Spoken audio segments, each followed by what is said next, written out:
Hoje eu vou falar sobre a nova vida na graça de Deus. Esse é o nosso tema hoje. Nova vida na graça de Deus. A nova vida que nós recebemos, ela não começa em nós. Tudo nela começa em Jesus. Tudo na nossa vida, ela parte de Cristo. E também não parte de algo que nós podemos fazer. Essa nova vida que eu falo é para aquele que nasceu de novo. Hoje nós vamos ver algumas coisas aqui, porque que muitas pessoas elas não mostram a transformação que elas receberam. Elas não mostram. Por isso muitas vezes a igreja, o evangelho até mesmo é até escandalizado. Então nós vamos ver um pouco sobre isso nessa noite. Então essa nova vida, tudo ela parte de Cristo. E ela parte também do que nós somos agora. Tudo que nós vamos meditar na palavra, nós meditamos a partir de Cristo. E tudo aquilo que nós vivemos a partir de Cristo. Tudo aquilo que nós meditamos para aprender, irmãos, nós meditamos a partir de quem nós somos agora. E tudo aquilo que nós vamos viver, nós vivemos a partir de que nós somos agora também. Então nós temos que ter essa base firme na nossa mente e no nosso coração.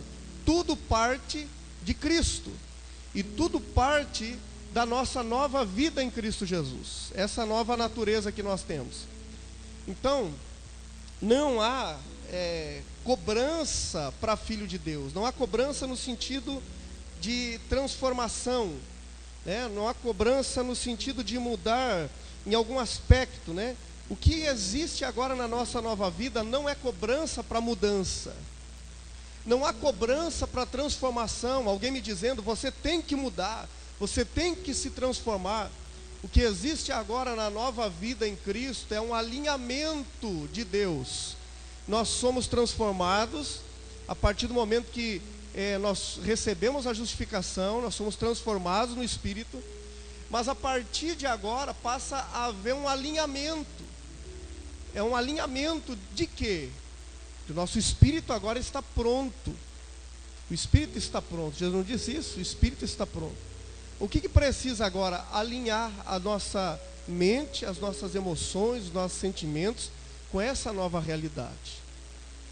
Se não há esse alinhamento, há um filho de Deus que não vive como um filho de Deus. É como nós falamos sexta-feira passada, ele é um filho, mas ele vive como um escravo. Ele é um herdeiro, e o Senhor Jesus, ele ainda disse, a palavra de Deus diz, olha, o filho fica para sempre em casa, o escravo não. Então o filho não sai de casa, ele não sai da presença do pai, não há como. Agora, o escravo sai, mas o filho, ele não deixa de ser filho, mas ele pode estar andando como um escravo, como nós vimos sexta passada. Então por isso é preciso que haja esse alinhamento de eu sou filho de Deus no Espírito, mas eu preciso alinhar agora a minha vida com essa minha nova realidade. Então é isso que nós vamos ministrar hoje aqui. Nós sabemos que Deus age, eu quero ler com você Romanos 8, do 28 ao 30, diz assim, irmãos. Romanos 8, do 28 ao 30, diz assim: sabemos que Deus age em todas as coisas para o bem daqueles que amam a Deus. Então Deus age em todas as coisas. Tem alguém que ama a Deus aqui? Deus age em todas as coisas para o nosso bem. Em todas as coisas Deus está agindo para o nosso bem. Olha a continuação do texto. Dos que foram chamados de acordo com o seu propósito. Preste bem atenção em cada palavra desse texto, tá? Dos que foram chamados de acordo com o seu propósito. Pois aqueles que de antemão conheceu, quer dizer, antes de você saber que Deus existia, ele já conhecia. Esse que de antemão conheceu, o que aconteceu? Os que de antemão conheceu, também os predestinou para serem conforme a imagem de seu filho, a fim de que ele seja o primogênito entre muitos irmãos. E aos que predestinou, também chamou. Aos que chamou, também justificou. E aos que justificou, glorificou. Então, é muito claro aqui que nós somos chamados para ser a imagem de Jesus. Deus nos chamou para ser a imagem do seu Filho, para ser a imagem de Cristo. Preste atenção. Você entendendo isso aqui, irmãos, você vai ter uma vida que vai desenvolver a sua vida cristã. Se você entender isso aqui. Então, eu e você, nós somos chamados, porque Deus já nos conhecia, Deus nos chamou. Mas Ele nos chamou para quê? Para ser a imagem de Jesus. A imagem do Filho dele. Esse é o propósito de Deus. Agora, Romanos diz que Ele nos predestinou. Quer dizer, o meu destino em Deus já estava pré-estabelecido. Ele me predestinou. Amém, irmãos? Me predestinou. Me predestinou, quer dizer, o meu destino pré-estabelecido na mão de Deus, na vontade de Deus. Agora, esse destino pré-estabelecido, esse destino que está pré-estabelecido por Deus, é o quê? Que eu seja conforme a imagem de Cristo. Olha só, conforme a imagem de Jesus. Para isso Ele se encarregou de fazer. Não foi uma conquista minha, não é uma tarefa minha ser a imagem de Jesus. Isso é uma conquista de Deus. Foi o próprio Deus que fez isso. Eu não sou encarregado de ser parecido com Jesus. Foi Deus que fez isso. Ele me chamou, Ele me predestinou, e a partir da justificação, como que Ele faz, como que Ele me deixa parecido com Jesus? Me justificando. Nós vamos fazer uma série de mensagens sobre justificação. Justificação é um termo judicial que é tornar alguém justo, sem culpa. Então a pessoa estava para ser condenada, tinha acusações contra ela, mas a partir do momento que ela é justificada, ela fica sem culpa alguma. Não é que passa um pano quente, não, é que é pago o que ela devia. Então isso é justificação. Ele me justificou para quê, irmãos? Para ser conforme a imagem de Jesus. Por isso que eu iniciei a mensagem dizendo que tudo parte de Deus, tudo parte do Senhor Jesus e da nossa nova vida. Quando você vai orar, você tem que orar a partir de o quê? A partir de quem Cristo é, a partir de quem é você. Quando você vai servir a Deus, você serve a Deus a partir do quê? De Cristo e de quem você é agora. Tá? Nada é a partir de você, nada é a partir da tua força, tudo parte de Deus. Então, como que Deus me faz a imagem de Jesus? Me justificando, me tornou justo, me substituiu na cruz. O justo, Cristo, no lugar do injusto, eu. Então aquele que é justo me substituiu, eu fui substituído na cruz. A cruz é um ato de substituição. Jesus me substituiu, era para mim estar lá, mas Ele esteve lá. Ele estando lá, eu fui justificado, eu não tenho culpa.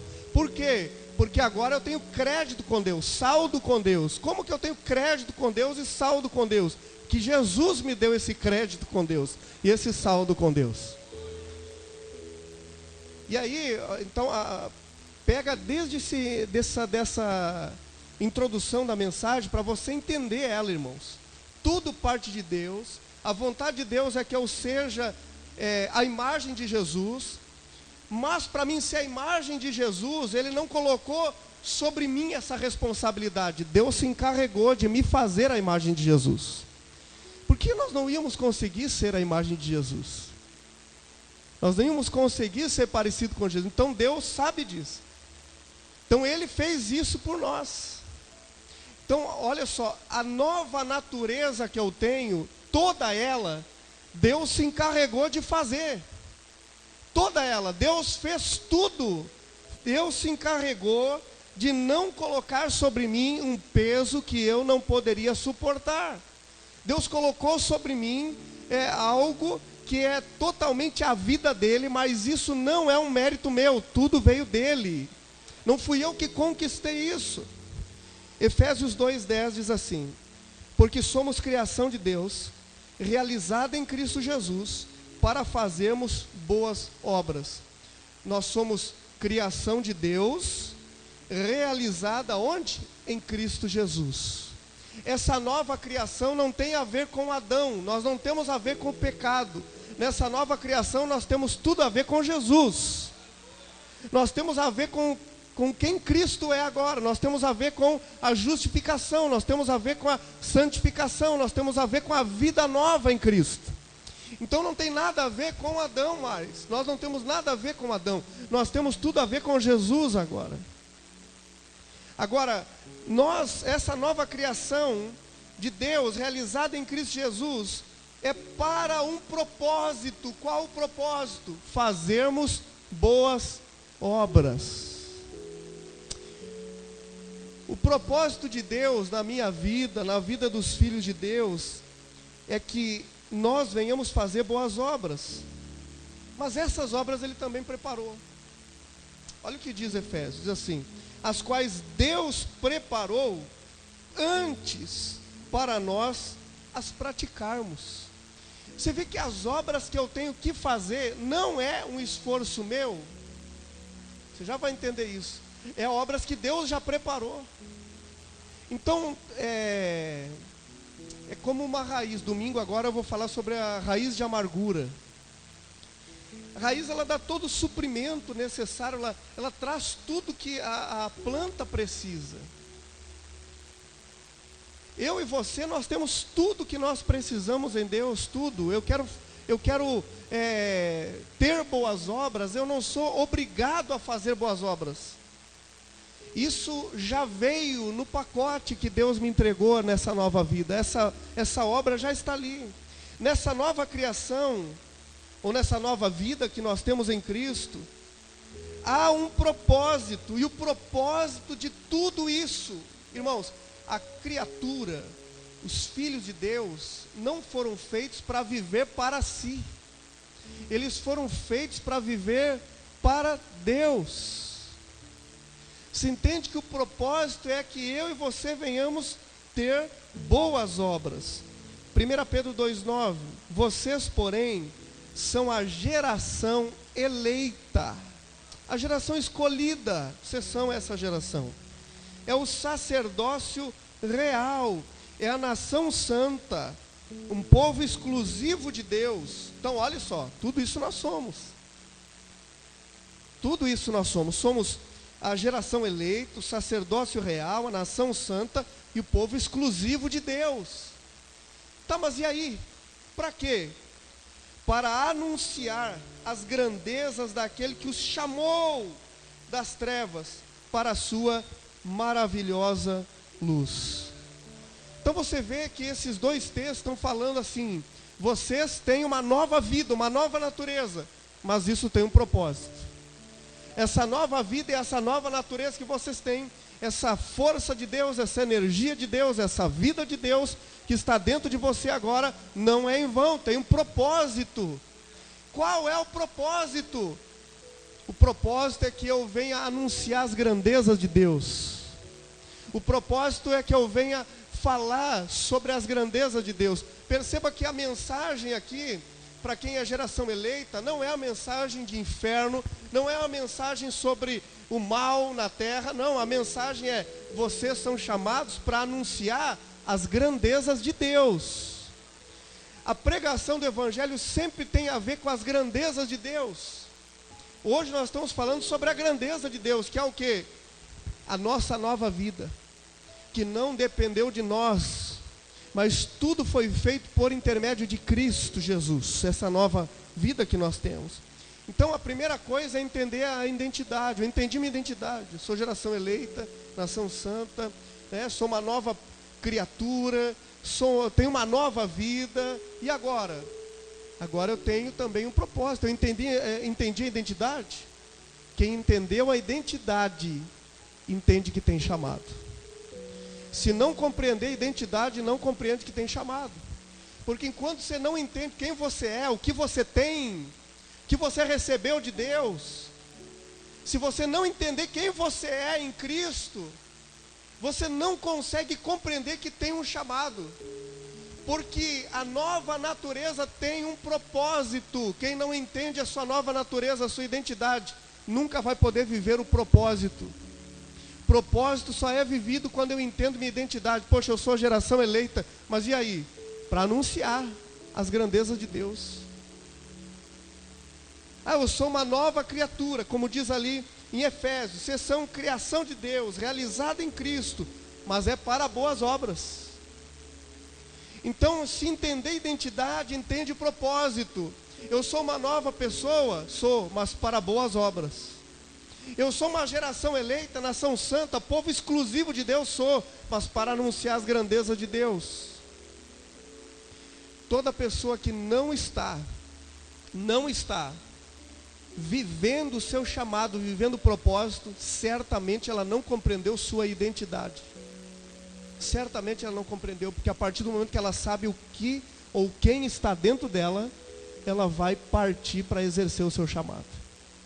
Ninguém que tem uma real compreensão da sua identidade, de toda essa grandeza de Deus, de tudo que Deus fez por nós em Cristo, se eu compreender, se eu tenho um pouco desse entendimento, é impossível ficar parado, porque eu sou impulsionado pela minha nova natureza para cumprir o propósito. Eu sou uma nova criatura e essa nova criatura é feita para boas obras. Ela não consegue fazer outra coisa. Ela não consegue ficar parada e ela não consegue fazer más obras. É uma nova natureza. Ela só consegue fazer boas obras. Aleluia. Eu sou uma geração eleita, nação santa, povo exclusivo de Deus. Eu não consigo fazer outra coisa. Eu não consigo anunciar coisa ruim. Eu não consigo ser profeta de caos. Não, eu só consigo anunciar as grandezas de Deus, porque é a natureza. É a natureza. Se eu entender a identidade, eu entendo o propósito. Nós já falamos aqui muitas vezes na nossa igreja que existe uma estatística mundial que 70% das pessoas frequentam reuniões e cultos apenas para receber, né? Apenas para, elas não servem os irmãos, só recebem. 70%, isso é uma estatística mundial. Por quê, irmãos? Porque a igreja não entendeu a identidade que ela tem. Porque se eu entender a minha identidade, 100% da igreja vai estar servindo, que não vai saber fazer outra coisa. Mas precisa entender a identidade. Poxa, a partir que eu tenho um real entendimento que é o Espírito de Deus dentro de mim, não há como eu fazer outra coisa a não ser boas obras. Eu vou auxiliar o meu irmão, eu vou servir na minha comunidade, eu tenho boas obras que foi gerada dentro de mim, e o fruto disso é um só. Tem pessoas que falam frutos do Espírito, bondade, não é frutos, é fruto. Esse é fruto, tudo isso é um fruto só, dessa nova natureza. Bondade, benignidade, é um fruto só, é tudo isso. Leia para você ver ele como não é plural, é singular, é fruto do Espírito. Que vem tudo junto nessa nova natureza. Não há outra coisa para nós fazermos a não ser anunciar as grandezas de Deus. Por que a maioria, por que 70% não estão servindo? Não entender, não compreender a sua identidade. É preciso ter esse entendimento de quem você é. Puxa, eu fui substituído na cruz. Só isso, irmãos. Tem gente que pensa, tá aí, daí, irmão, era para você ser crucificado. É para você sofrer na cruz. É para você sangrar lá. Era para você estar com coroa de espinho. Era para você ser chicoteado. Quem merecia era nós. Mas nós fomos substituídos. Você já pensou? Era para você apanhar. Alguém disse assim, não, eu apanho por ele. Alguém já fez isso por você? Ah, já, pastor, mas nem se compara com a surra que deram em Jesus. Alguém já foi para o Getsemane para suar sangue por você? Não. Ninguém suou sangue por você, mas Jesus suou sangue por você.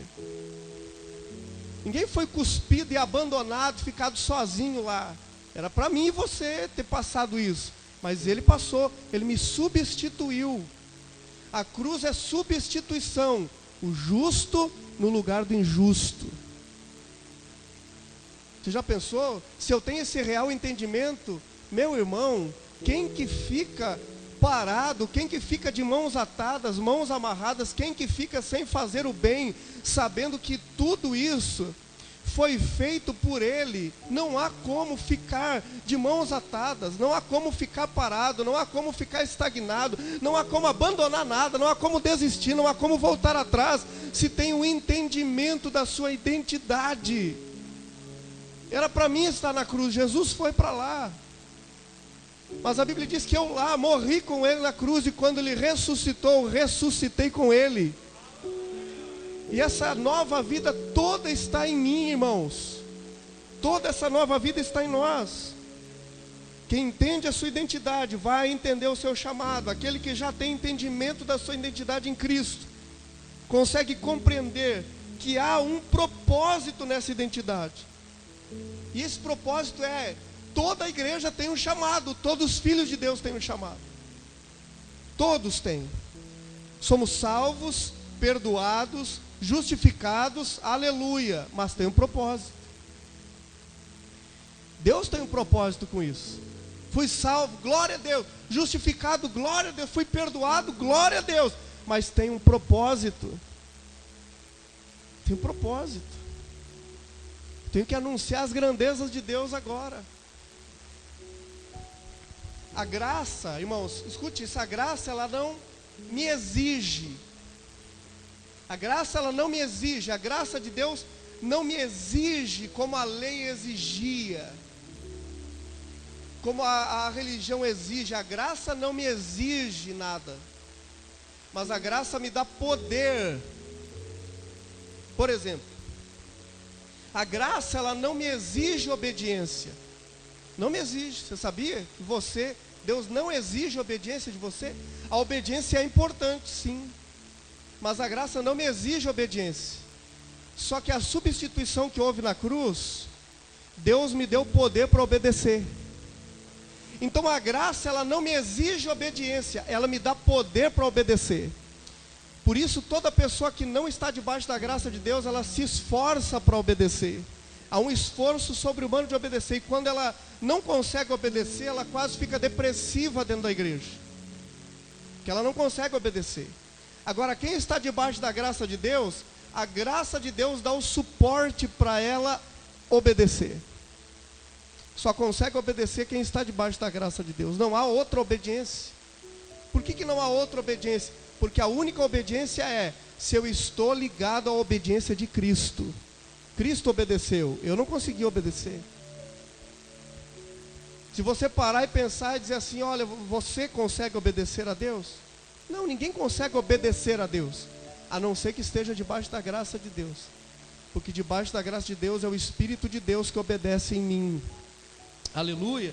Então a graça ela não me exige obediência. Ela não me exige obediência para me abençoar.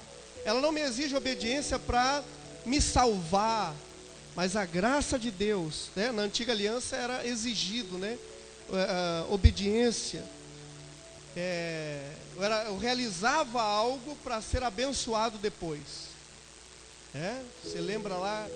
Dizia assim: se atentamente ouvir a Deus e os mandamentos seus. Não é? Se você obedecer, então, olha, você, onde você colocar a mão, você vai ser abençoado, não vai ter maldição. E todas aquelas bênçãos lá de Deuteronômio, né? Maldição e bênção. Então aquilo lá era o quê? Para quem obedecesse. E na nova aliança, pastor? Na nova aliança, agora na nossa nova vida, a obediência ela continua sendo importante, sim. E essa é a vontade de Deus, irmãos, é a nossa obediência. Porém, agora nós temos crédito com Deus. Agora nós temos saldo com Deus. Agora nós conseguimos obedecer, não pela nossa força, mas pela força de Deus que habita em nós. É basicamente assim. Na antiga aliança, eu obedecia para ser abençoado. Na nova aliança, Deus me abençoa para obedecer. É o caminho inverso. É claro que isso, para quem não tem entendimento da graça de Deus, ora, como que Deus vai abençoar primeiro? Não, primeiro você tem que fazer alguma coisa, tem que fazer algo para Deus. Sabe, aquele Deus que está esperando um sacrifício, uma oferenda, uma oferta, para que Ele venha abençoar. Não, Deus, Ele te deu a força, o poder, Deus te abençoou primeiro. Com essa bênção que você tem, agora você tem poder para obedecer. Nós temos poder para obedecer. A graça de Deus, ela não me exige transformação, ela não exige que eu seja transformado. Ela não fica me dizendo, seja transformado, para com isso, para com aquilo, não. A graça de Deus não me exige transformação. A graça de Deus, ela me transforma. Ela não fica tentando me transformar. A graça de Deus, ela não me exige obras, mas ela fornece o poder para realizar as obras. Olha só, irmãos, ela não me exige obra. Deus não está pedindo assim, olha, e as obras? Quero obra. Não, Deus já resolveu esse problema. Ele sabia que a gente não ia conseguir. Ele sabia que ele ia ter que ficar cobrando a gente. Não tem como, nós não íamos conseguir. Então Ele resolveu esse problema. Na nova aliança, na graça de Deus, Deus não me exige obras. Eu não estou pregando aqui porque Deus me exige, e se eu não pregar vai cair um raio na minha cabeça. Não, eu estou pregando aqui porque Deus já me deu poder para realizar obras. Eu já tenho esse poder. Você entende que Deus deu todo o suporte, Deus deu crédito para você realizar.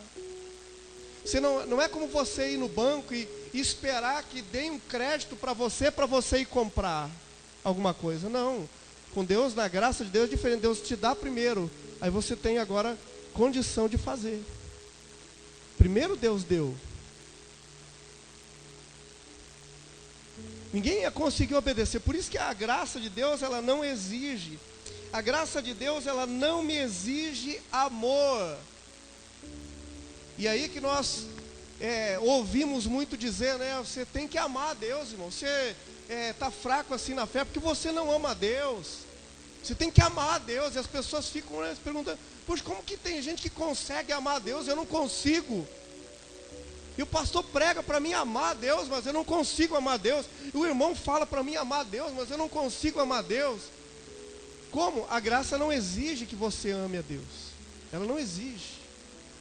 Na nova aliança, Deus não exige amor de ninguém. Não exige. Mas a graça de Deus, ela me deu poder para amar, por quê? Porque Ele me amou primeiro. Ele me amou primeiro. Primeiro eu degustei, experimentei, recebi o amor. Depois que eu recebi o amor, agora eu tenho poder para amar. Você entende que não é exigências da graça, é poder da graça, é suprimento da graça de Deus, é energia da graça, é o fluir da graça de Deus. Eu não amo a Deus porque Ele me exige, eu amo porque Ele gerou isso na minha nova natureza. Nós amamos porque isso faz parte de nós. Nós fazemos obras não é porque Deus exige de nós, não. As obras, elas são parte da nossa nova natureza. Agora que vem a questão, por que algumas pessoas, elas ouvem o Evangelho e nunca mudam? Por que elas ouvem o Evangelho e não mudam? Dois motivos. Eu preguei até aqui para filho de Deus. Isso aqui tudo filho de Deus tem. A graça não te exige, ela te dá poder para todas essas coisas. Mas por que algumas pessoas não mudam? E ouvem o Evangelho, não há mudança na vida da pessoa. Dois motivos. Primeiro motivo, eu falo aqui da mudança visível, tá, irmãos? A mudança visível, tá? Uma mudança exterior. Essa interior, todo filho de Deus tem, mas tem filho de Deus que não apresenta ela. Por que não? Por que não muda? Por que o cara ainda está como Isaías, né? Eu habito no meio de um povo de impuro lábio e eu também tenho um lábio impuro. Por que ele não muda? Mas ele ouve o Evangelho. Que não há diferença dele de uma pessoa que nunca ouviu falar de Jesus. Não há diferença. Tem as mesmas atitudes, hábitos, é a mesma coisa, não mudou, mas ele ouve o Evangelho. Primeiro motivo, Jesus deixa bem claro esse motivo, em 3 passagens aqui, a palavra de Deus deixa claro, e eu vou ler essas 3 passagens aqui, tem mais, mas eu vou ler essas 3 aqui. O primeiro motivo é que há uma possibilidade dessa pessoa não ter nascido de novo, porque se nasceu de novo, ela tem uma nova natureza, não há como dar outro fruto, o fruto dela é de uma nova vida. Primeiro motivo, ela pode não ter nascido de novo ainda, ela não é um filho de Deus, porque o filho de Deus, ele é transformado, ele foi justificado, tudo dentro dele agora é novo, aleluia, é uma nova vida. Então, o primeiro motivo, pode ser que ele não tenha nascido de novo. Olha só o que diz em João 3,13, em resposta Jesus declarou, digo a verdade, ninguém pode ver o reino de Deus se não nascer de novo. Tem mais, esse contexto aqui tem mais uma conversa de Jesus, tá? Mas ele diz isso, se não nascer de novo. João 5:1, todo aquele que crê que Jesus é o Cristo, é nascido de Deus. E todo aquele que ama o Pai, ama também o que dele foi gerado. Você está vendo? Foi gerado de Deus, ama a Deus. Então nem sempre a mudança ela não é visível, porque a pessoa ela não nasceu de novo ainda, não experimentou o novo nascimento. Olha só o que diz ainda 1 João 3,9, diz, todo aquele que é nascido de Deus não pratica o pecado, porque a semente de Deus permanece nele. Ele não pode estar no pecado, porque é nascido de Deus. Não está dizendo ele não peca, está dizendo ele não está no pecado. Você está vendo que uma das características de quem não nasceu de novo é que ele está no pecado. Não é que ele peca, irmãos, é uma diferença. Estar no pecado e pecar. Pecar, nós vamos pecar até o final da nossa vida, mas não vamos estar no pecado. Estar no pecado é estar governado pelo pecado, guiado pelo pecado, sabe? Você ter como parte de você o pecado. Aqui diz que a pessoa que nasceu de Deus, ela não está no pecado se ela nasceu de Deus. Então o novo nascimento é importante. Por quê? Por que é importante não só ouvir, mas nascer de novo? Porque o novo nascimento é a nossa nova identidade. Quem que vai, irmãos, quem aqui está preparado para entrar no céu? O céu entra santo, né? Falando num contexto como se ninguém fosse filho de Deus aqui, tá? Como se ninguém fosse filho de Deus. Quem está preparado para entrar no céu? No céu não entra pecado. Não entra pecado no céu. Quem está preparado para entrar no céu? Quem de nós? Você mentiu, você teve algum pensamento errado, você pensou mal de alguém, você teve uma atitude errada, você teve isso esse mês, essa semana, esse ano? A maioria de nós teve várias dessas coisas. E a gente não ia poder entrar no céu. Por que a gente tem autorização para entrar no céu? Porque nós fomos justificados. Deus não nos vê como pecadores, Deus nos vê como santos. Por quê? Porque a justificação é o novo nascimento, eu nasci de novo.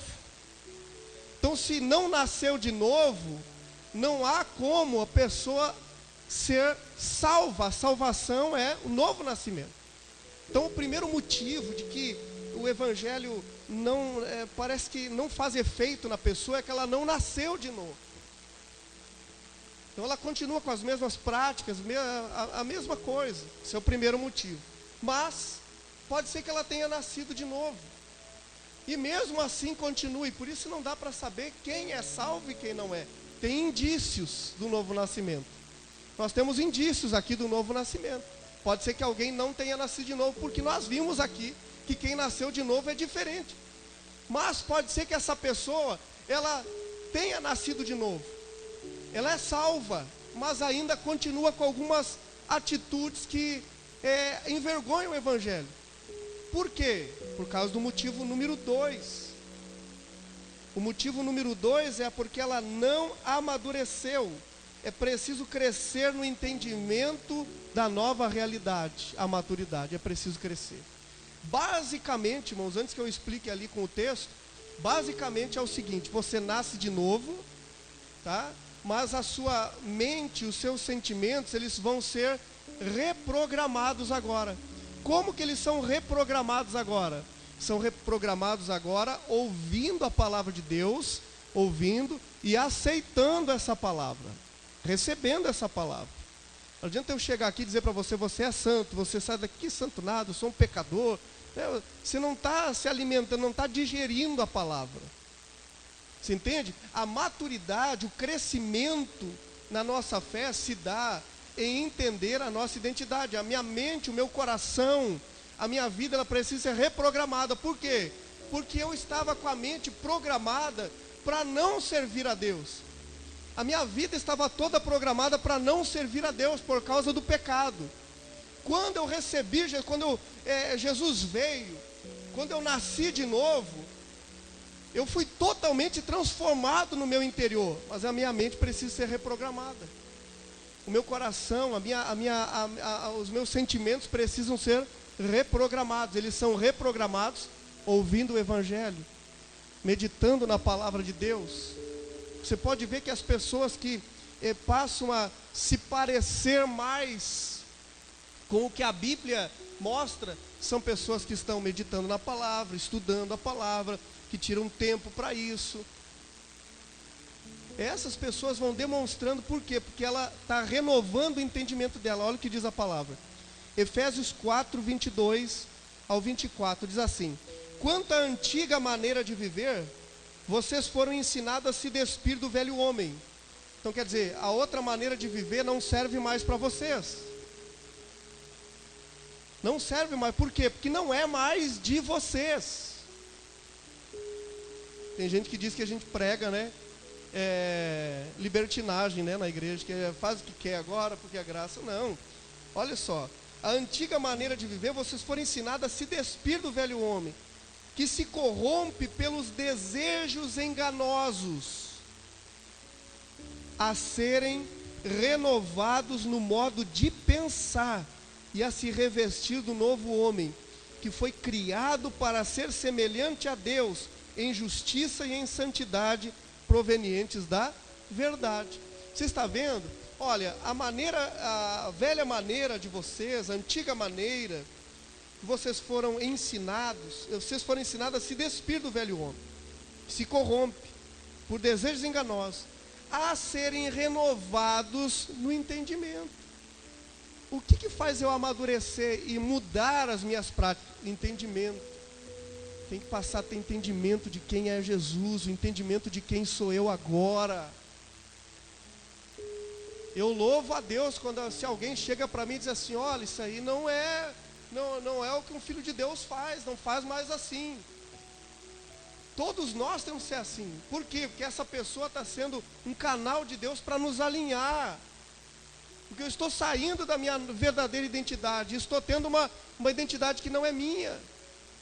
Isso é estranho aos olhos de Deus. Que Deus já me fez agora uma nova pessoa, Ele já fez o que precisava ser feito. Tiago 3,13 diz assim: quem é sábio e tem entendimento entre vocês, que demonstre como? Por seu bom procedimento, mediante obras praticadas com humildade, que provém da sabedoria.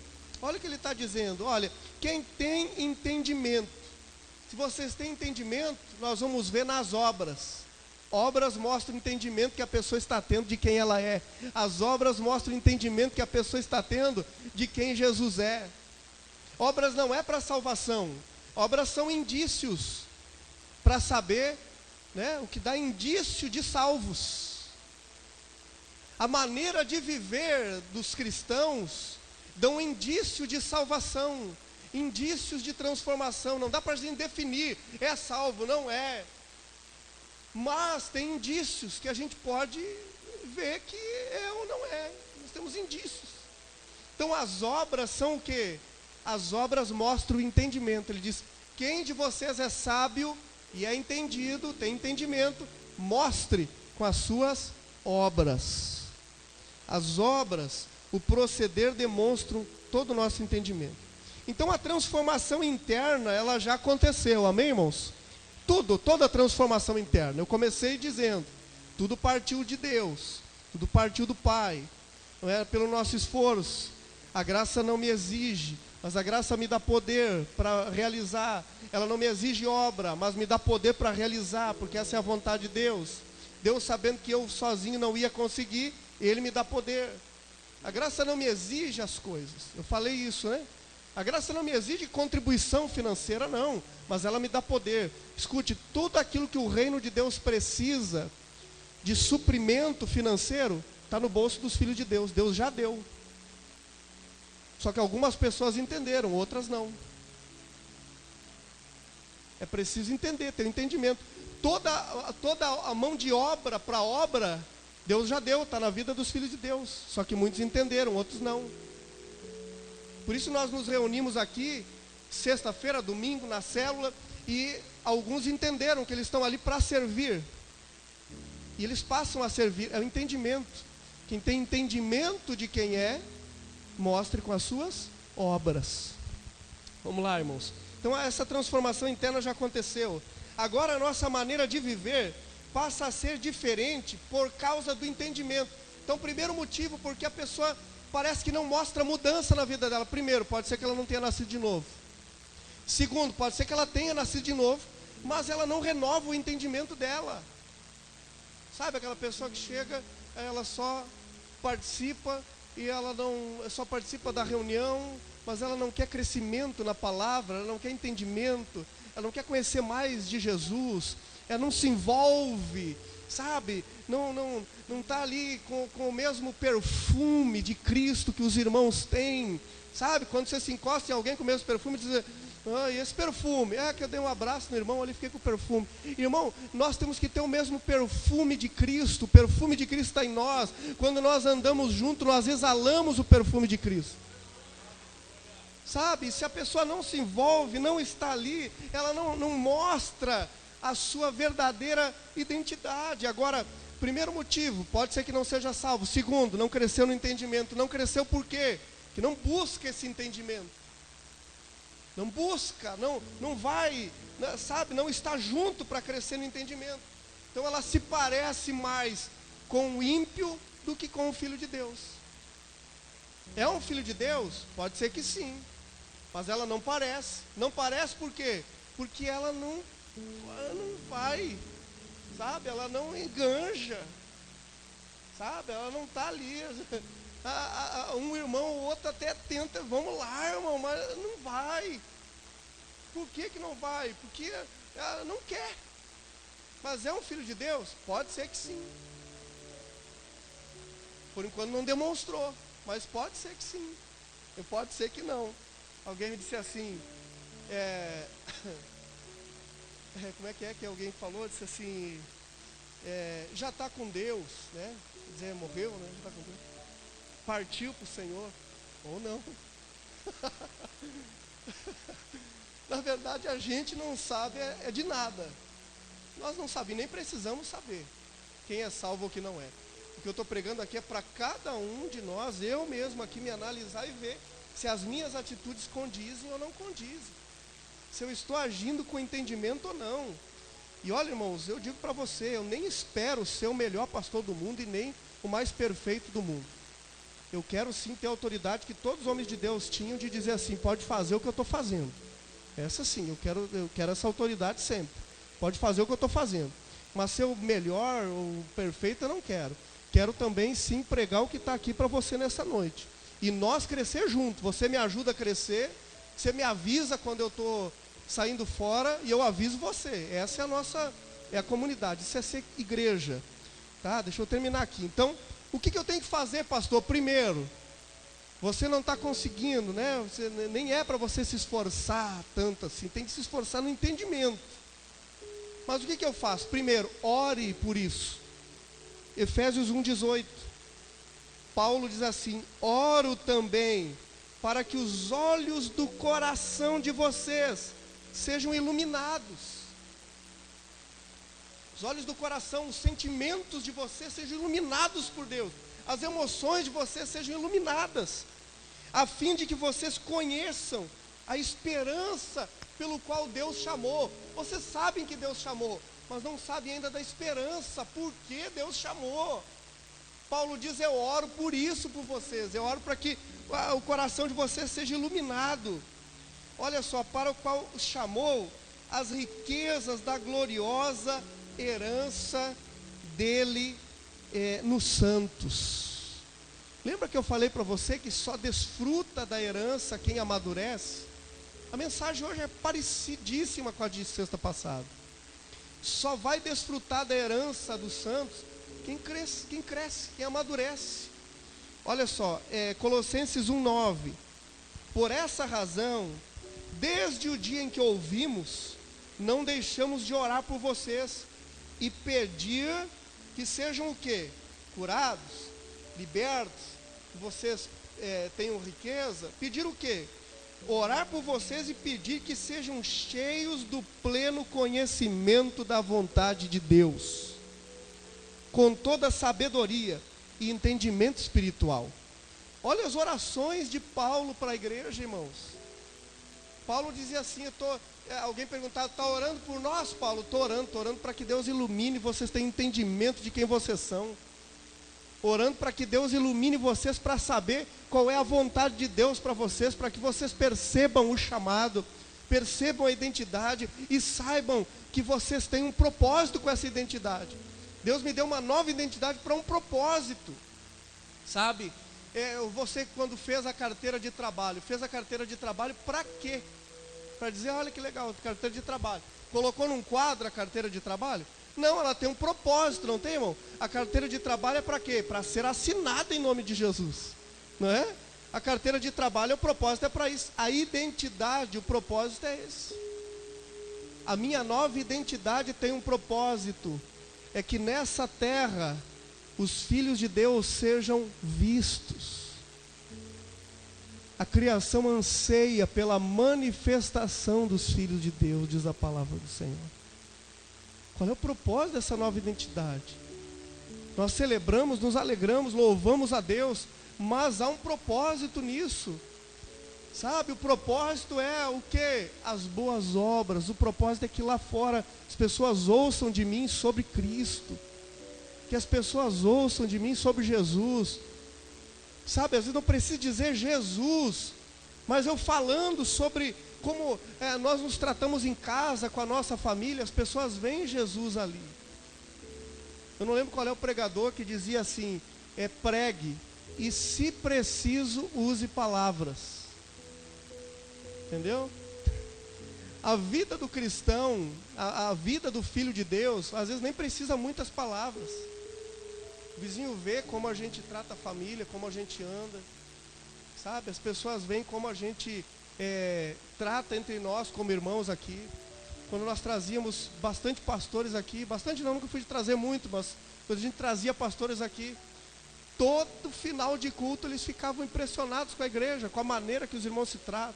Eu ia pregar em outras igrejas, quando terminava de pregar, ou tinha fila para orar, ou já não tinha mais ninguém, estava só o pastor, eu olhava assim, nós dois, ninguém tinha um assunto, nada para conversar, para perguntar do pai do outro como está, da família do outro como está precisando de alguma coisa, nada, tem nada para ficar 5 minutos para servir o irmão, nada, para perguntar o que precisa, vamos trocar quando essa lâmpada, pastor, vamos fazer uma visita essa semana, nada, eles não tinham nada, terminava o culto, nada. Eu não consigo compreender uma igreja assim. Eles chegavam aqui e diziam, meu Deus, como que muito consegue? Não, eu não consigo, sempre foi Deus. Tudo aqui, irmãos, você entende? A comunhão, agora a gente chega ali antes do culto, os irmãos ficam conversando ali, e a gente está servindo um ao outro. Uma palavra que a gente fale ali, anima o coração de alguém. Você pergunta como é que você está, o outro, poxa, eu nem sabia que alguém estava preocupado comigo, mas perguntou como eu estava. Você entende? E não é só para dizer como você está, porque tem preocupação mesmo com outro irmão, que se preocupa mesmo, que quer saber como o outro está. O problema do cristianismo no Brasil é que o cristianismo é tratado como uma religião. Mas Jesus nunca criou uma religião. O propósito de Deus foi criar uma família. Cristianismo para Deus é uma família. Nós somos família de muitos filhos de Deus.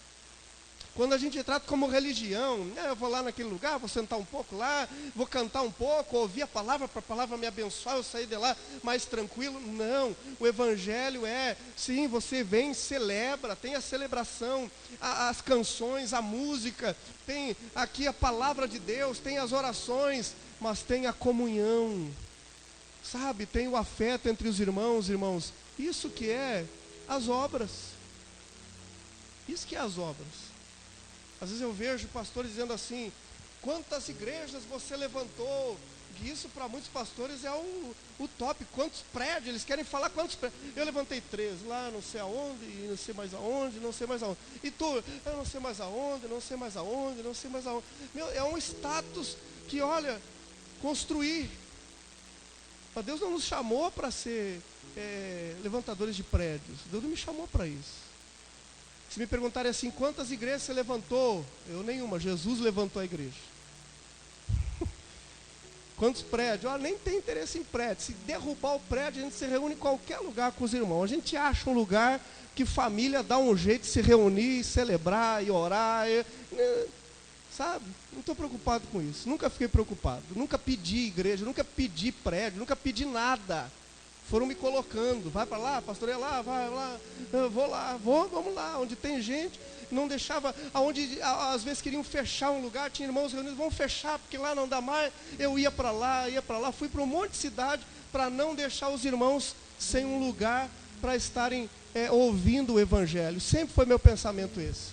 Obras é ser humano, obra não tem a ver com o que a gente pensa que tem às vezes. Deus nos chamou para boas obras, amém, irmãos? O irmão estava perguntando ali, falando essa semana, né? Nós vamos para esse mercado, vamos lá ver um alimento aqui. A irmã disse, olha, vou falar isso para nós ver tal mercado. Isso é fazer a obra de Deus.